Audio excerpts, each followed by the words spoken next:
Some of you might be able to relate to this. Some of you maybe not so much. Do you remember when you were younger, 3rd grade, 4th grade, and you were probably invited to your first youth group? First, like youth group camp outing, maybe like a bike trail that everyone met up at and rode their bikes together for a youth group outing, or a trip to the beach, or just a Sunday session where you went to a campus, a church campus, and were either in a courtyard or a room, and it was just a social gathering, and there was some talk about Jesus. And I actually expected a lot more talk about Jesus when I went to my very first youth group as a teenager. And I was actually invited by a good buddy of mine who was in the 3rd grade, West. You know what's up, Doc. So my buddy Matt West, he invites me to go with him, and I'll never forget it. It was a bike trail thing, and everyone was meeting up with their bikes, and they had extra bikes and extra tubes and extra tires in case you didn't have a bike, because they just wanted you to show up, right? And I remember I wanted this full suspension Cannondale mountain bike so bad, and I was like, all right, guy, check it out. I want this bike, and I'll go to this youth group thing. And obviously, to this day, I still don't have a full suspension Cannondale mountain bike. But I was just in a weird mindset growing up as a kid with the family I grew up in, and we didn't have any Jesus. Long story short, and I'm going to read something to you. I'm going to explain something to you. I dated a girl in high school. This was after Matt Westridge had introduced me to youth group in 3rd grade. But in freshman year, high school, I dated a gal who was very involved with her church, and her parents were very religious with regard to the Bible and going to church. And it was just not anything I understood. It's nothing I grew up with. I know my dad's mom, Grandma Mary, she was a bit more like a Catholic, and I don't understand much about Catholicism. I just knew it was a lot more about rules and religion, where I was starting to learn from Heather, and I learned from the other youth group with Matt Westridge about Jesus and how it was more about a relationship. And I didn't understand that. And I'll never forget, it hit me like a ton of bricks. And there was a whole story behind when I first felt the presence of God in my life, because he helped me get through a difficult setting and a very fresh beginning relationship with him. And I trusted him, and he guided me through a very traumatic situation for me that I needed his help with. I remember coming home to my folks and kind of thumping them with the Bible and telling them how, man, y'all need Jesus, and we need to go to church, and we need to bring Jesus into our lives. And I was like 15 at the time. And my mom, in one of those momly voices, son, we will not have Jesus in our house. Understood? That is a cult. We don't do that stuff. You will not live under our house. Touting that stuff. Knock it off. Love you, son. Let me read you some.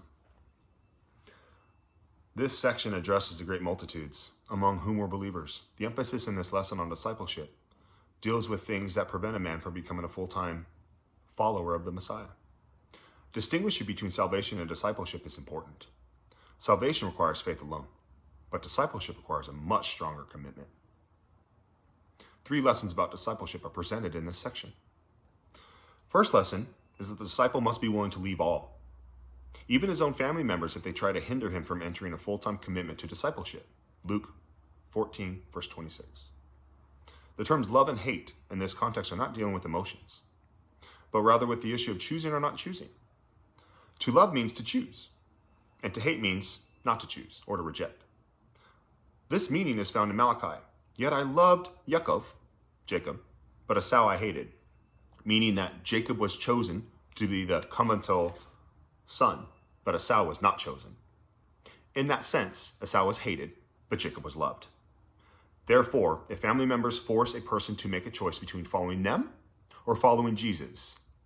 They must love Jesus in the sense of choosing him and hate their relatives in the sense of not choosing to follow them.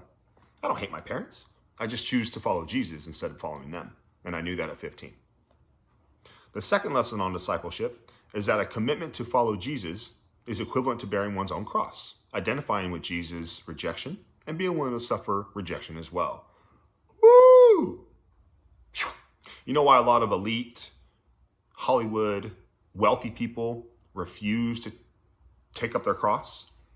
Because they can't be tarnished with Jesus and continue to bring in their wealth or continue to bring in their likes or continue to have their amass group following. It's Jesus who gets the light, or it's you. The third lesson is that anyone considering discipleship must count the cost. The question raised is, how much of my resources am I willing to commit to being a disciple? The Messiah demands total commitment. So therefore, whosoever he be of you that renounces not all that he has, he cannot be my disciple. Okay, which would you rather? Have a little and give what you can, or have a lot and be expected to give a lot? Ooh, if it's one thing, dog, I have learned. Rich people separating from their wealth. You know why it is written, more likely to walk a camel through the eye of a needle than to see a rich man in heaven? Because they can't separate from their wealth. They can't give it to God. They can't bless others with their wealth because they earned it. It's theirs. They earned it. You didn't earn it. Why should he give it to you? Jesus says, give it to him. It's not yours. It's mine. God says that's mine. I trusted you with that. Now I'm saying give it to him. But, are you my disciple or not? And God shuts up. The lesson closes with the concept of salt.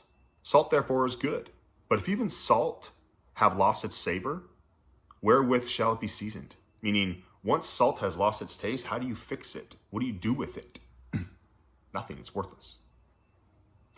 It is fit neither for the land nor for the dunghill. It's worthless. Once salt has lost its flavor, it's useless. Salt derived from the Dead Sea loses its savoriness over the course of time and is eventually discarded. If a believer never becomes a disciple, or if a disciple turns away from their commitment, then they lose their saltiness and are useless to God. To press on towards spiritual maturity. Maturity is not chronological. To press on towards spiritual maturity, they must make the commitment Paul writes of in Romans 12, verses 1 and 2. I beseech you, therefore, brethren, by the mercies of God, to present your bodies a living sacrifice, wholly acceptable to God, which is your spiritual service.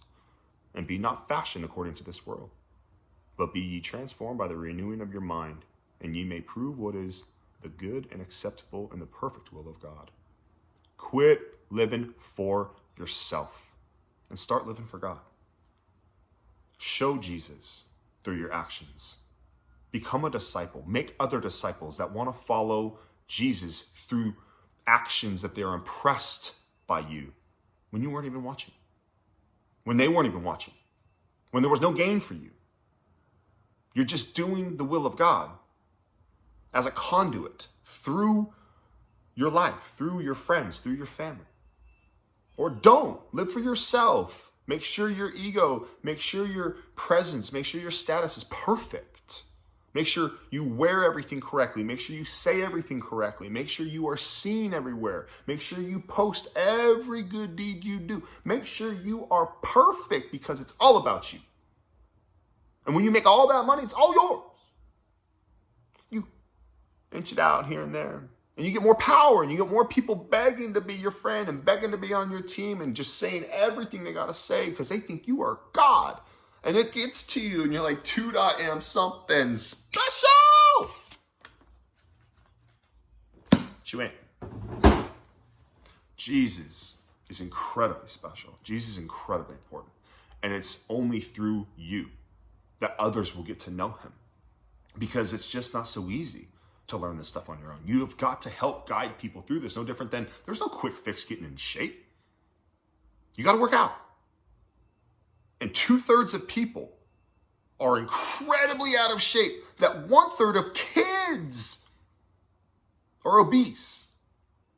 Because no one has a clue on how to work out when it's pretty easy to help each other. If we could just help each other do it. CrossFit works. Trainers work.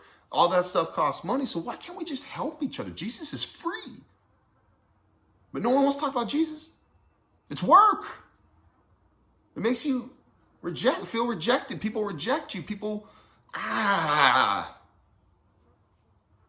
Look, if it was so simple and so glamorous and so beautiful, we would all do it. And no one would believe because they would just believe.